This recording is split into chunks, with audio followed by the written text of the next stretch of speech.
Our YouTube channel green star and I am your host Dinesh Kumar. और आज हम करेंगे क्लास +1 अकाउंटेंसी में हमारा नेक्स्ट लेक्चर। अभी आपको मालूम है हमारा टॉपिक चल रहा है बिजनेस अकाउंटिंग टर्म्स और आज ये हमारा 4th और लास्ट लेक्चर है इस टॉपिक पे। आज हमें पता चल चुकी हैं सारी अकाउंटिंग की बेसिक टर्म्स, तो इसलिए आइए चलिए जल्दी से जल्दी चलते हैं आगे हमारे नेक्स्ट पॉइंट पर, हमारे कंटिन्यू करते हैं हमारे लेक्चर को। आइए जानते हैं पहली जो हमारी ट्रिप है वो है क्या, डिस्काउंट एंड इट्स टाइप्स। सबको मालूम है डिस्काउंट क्या होता है, इसे बोलते हैं छूट। छूट मतलब अगर आपको कोई भी सामान मार्केट से परचेज़ करना है, गुड्स हैं आप परचेज़ करते हैं और वो आपको कम दाम में मिल रहा है, जो आपको दाम कम किए जा रहे हैं उसे बोलते हैं छूट यानी कि डिस्काउंट। अब बात करते हैं डिस्काउंट क्या होता है। तो डिस्काउंट में 2 टाइप्स के होते हैं। तो पहला डिस्काउंट होता है हमारा वो है कैश डिस्काउंट, ठीक है, और दूसरा जो डिस्काउंट होता है हमारा वो होता है ट्रेड डिस्काउंट। 2 तरह के हमारे डिस्काउंट होते हैं, एक ट्रेड डिस्काउंट और एक होता है कैश डिस्काउंट। कैश डिस्काउंट कब होता है, जब आप कोई पेमेंट नगद करते हैं, आप कोई सामान खरीद रहे हैं और उसकी पेमेंट क्या कर रहे हैं, कैश में कर रहे हैं, तब आपको क्या करना पड़ेगा, आपको आप जब अगर नगद छूट दे रहे हो तो आपको नगद पेमेंट ही करनी पड़ेगी। मान लिया आपने 5,000 रुपये का सामान खरीदा है, ठीक है, अगर वो इंसान बोलते हैं कि अगर आप 5,000 का सामान खरीदते हो और आप तुरंत अभी की अभी पेमेंट कर रहे हो नगद, तो आपको वो सामान कितने का पड़ेगा, 4,500 का पड़ेगा, यानी कि आपको 500 रुपये कम देने होंगे। वो क्या कहलाएगा, मेरा कैश डिस्काउंट है। याद रखना ये कैश डिस्काउंट तभी दिया जाएगा जब आप नगद भुगतान करते हो, तो इसलिए इसको बोलते हैं कैश डिस्काउंट, नगद छूट। तो डिस्काउंट समझ में आ गया आपको, कोई चीज़ अगर आपको कम दाम में मिल रही है तब हम उसे क्या बोलते हैं, डिस्काउंट बोलते हैं। और डिस्काउंट की खासियत ये भी है क्या, यहाँ पर आपको नगद भुगतान ही करना पड़ेगा तभी आपको कैश डिस्काउंट मिलेगा। यानी कि ये परसेंटेज होता है, 1% हो जाता है, 2% हो सकता है, 2.5% हो सकता है या 1.5% हो सकता है, ठीक है, कितना भी परसेंट आपको मिल सकता है। ये तब मिलेगा जब आप कोई भी पेमेंट करते हैं और वो भी कैश में करते हैं, नगद पेमेंट करते हैं, तब आपको कैश डिस्काउंट मिलता है। सेम इसी प्रकार हमारा एक और डिस्काउंट है जिसे हम बोलते हैं व्यापारिक छूट यानी कि ट्रेड डिस्काउंट। ट्रेड डिस्काउंट क्या होता है भाई, ये तब मिलता है जब आप क्या करते हो, एक स्पेसिफिक क्वांटिटी, मतलब एक क्वांटिटी है, ठीक है, और वो आपको बताई गई है भी, मतलब अगर आप 50,000 रुपये से ऊपर का माल खरीदते हो तो मतलब एक क्वांटिटी है आपको फिक्स कर दी और एक क्वांटिटी का अमाउंट फिक्स कर दिया भी, आपको इतने रुपए का सामान खरीदोगे तब जाकर आपको क्या मिलेगा, ट्रेड डिस्काउंट मिलेगा। ये होता है हमारा 10%, 5% हो सकता है, कितना भी हो सकता है ये आपको तब मिलता है जब आप एक स्पेसिफिक क्वांटिटी परचेज़ करते हैं। मान लो एक कंपनी है वो आपको ये बोलती है कि अगर आप एक 50,000 का सामान खरीदोगे तो सब हर चीज़ पर, किसी भी चीज़ पर आपको कोई भी खरीदोगे, अगर टोटल अमाउंट कितना हो जाता है आपका 50,000 से ज़्यादा हो जाता है तब आपको 10% छूट मिल जाएगी। ये बिज़नेस की है, व्यापारिक छूट होती है, क्योंकि देखो इतना बड़ा सामान, इतना ज़्यादा सामान हर कोई व्यक्ति, आम व्यक्ति तो खरीदता नहीं, कोई बिजनेसमैन हो तब वो इतना सामान खरीदता है। तो अगर बिज़नेस करते हो, आप लगातार व्यापार करते हो, माल खरीदते रहते हो, अमाउंट अच्छा खासा आप इन्वेस्ट कर रखा है, तब आपको ये छूट मिलती है, जिसे हम क्या बोलते हैं, ट्रेड डिस्काउंट यानी कि व्यापारिक छूट। अब आपको क्लियर हो गया, व्यापारिक छूट होती है तब जब आप एक स्पेसिफिक क्वांटिटी परचेज़ करते हैं, और कैश डिस्काउंट नगद छूट वो होती है जब आप कोई पेमेंट नगद में करके सामान खरीदते हैं। बट इन दोनों में क्या है, एक डिफरेंस है क्या, कि ट्रेड डिस्काउंट को बुक्स में शो नहीं किया जाता है। जब हम जर्नल एंट्री करते हैं या रिकॉर्ड बनाएंगे तब हम ट्रेड डिस्काउंट को बुक्स में शो नहीं करेंगे। क्लियर हुआ आपको ये चीज़, और कैश डिस्काउंट को बुक में शो किया जाता है। ध्यान रखना, इसको बुक में शो करते हैं और ट्रेड डिस्काउंट को बुक में शो नहीं करते। और एक और चीज़ बता दूं मैं आपको कि ये डिस्काउंट दोनों एक साथ भी मिल सकते हैं। आप एक बहुत बड़े बिजनेसमैन हैं, आपका अच्छा खासा काफ़ी सामान खरीद रहे हैं, तो आपको ट्रेड डिस्काउंट मिलने के साथ साथ अगर आप नगद भुगतान कर दें तो आपको कैश डिस्काउंट भी मिलेगा। तो आप दोनों डिस्काउंट एक साथ ले सकते हैं। मान लो ट्रेड डिस्काउंट है 5%, कैश डिस्काउंट है 2.5%, टोटल मिला कितना हो जाएगा आपका 7.5% डिस्काउंट ये आपको मिल जाएगा अगर आप नगद भुगतान करते हैं और एक स्पेसिफिक क्वांटिटी परचेज़ करते हैं, तब आपको जो छूट मिलती है वो हमारा क्या कहलाएगा, डिस्काउंट कहलाएगा। क्लियर हो गया आपको। तो इस प्रकार हमारा फर्स्ट पॉइंट क्लियर हो गया आपको, डिस्काउंट एंड इट्स टाइप्स। तो 2 तरह के हो गए, कैश और ट्रेड डिस्काउंट, व्यापारिक छूट और नगद छूट।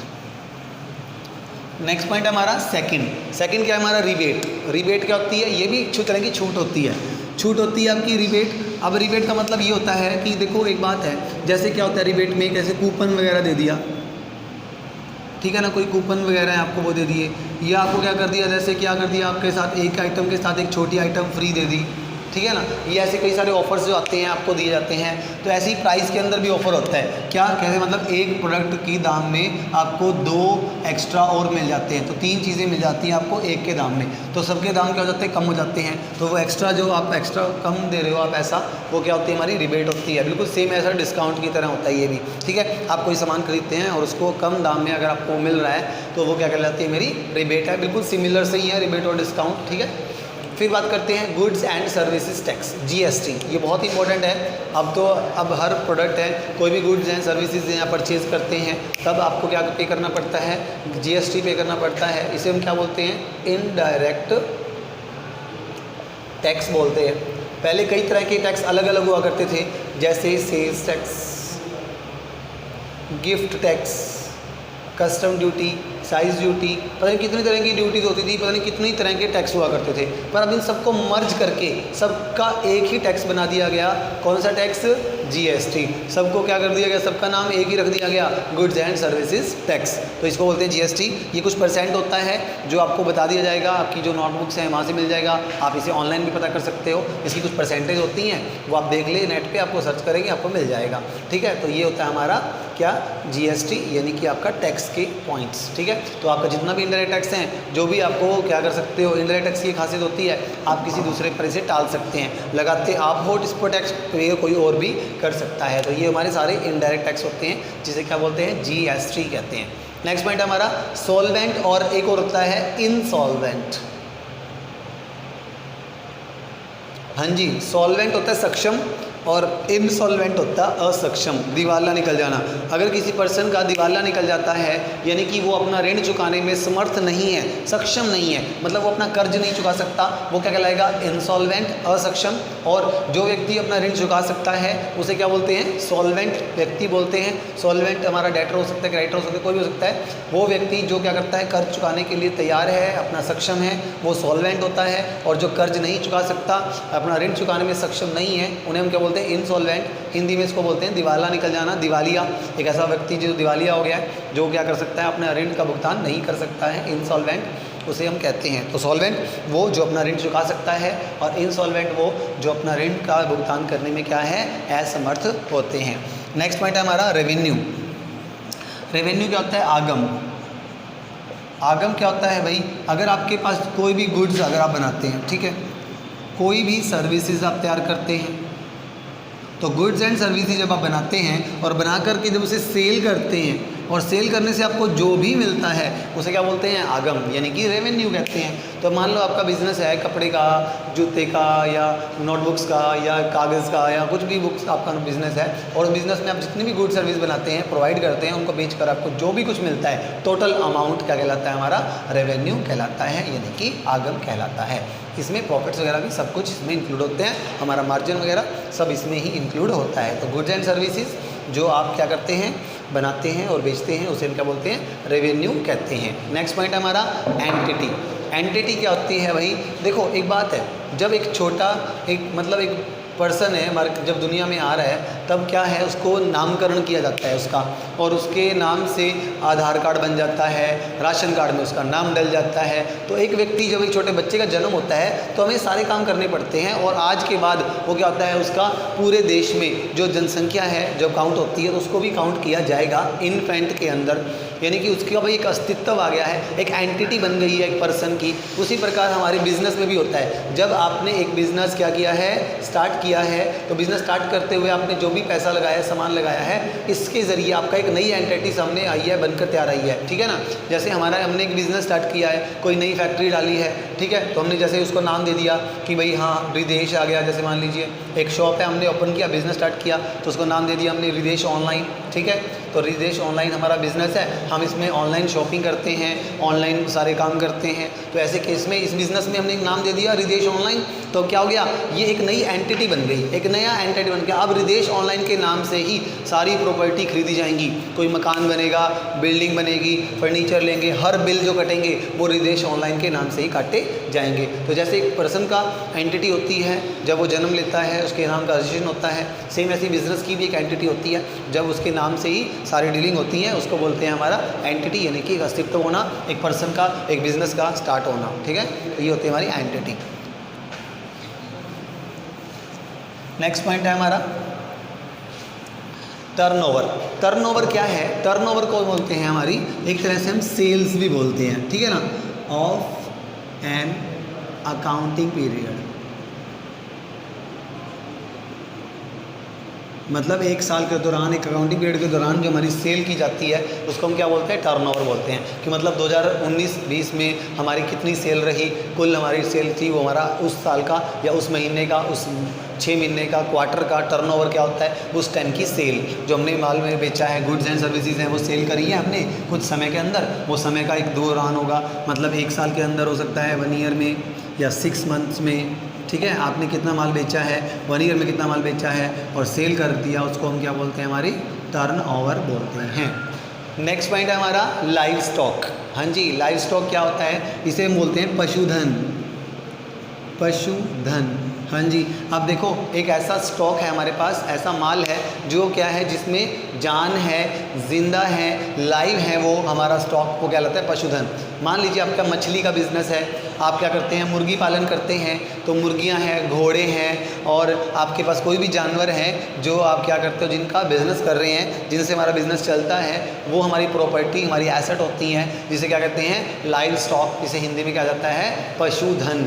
यानी कि आपके पास अगर कोई जानवर हैं जिनसे आप क्या करते हो? अपना बिज़नेस करते हो। जैसे आपके पास क्या है? आपका दूध का बिज़नेस है, डायरी आपकी है, तो आपके लिए जो भैंस हैं, बफेलोज़ हैं, आपका क्या है? वो लाइव स्टॉक होता है, पशुधन होता है, ठीक है।